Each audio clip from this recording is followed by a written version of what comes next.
Hey everybody, Tim McDonald here from Climate Desk at the Climate Change Summit in Paris, which has finally just concluded. It's an incredibly exciting moment here.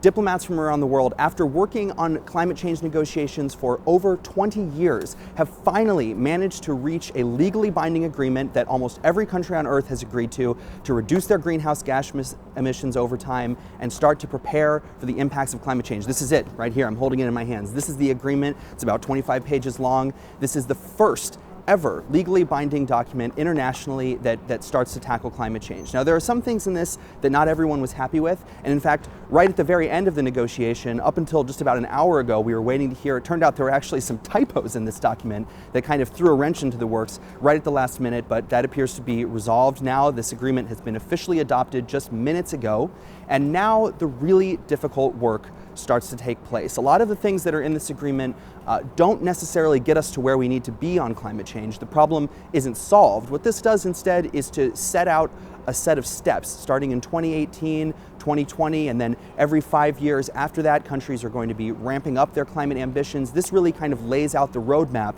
for where we're going to be going with this over the next 10, 15, 20 years. So the problem's not solved yet, but now we have a kind of view of what this is going to look like in the future.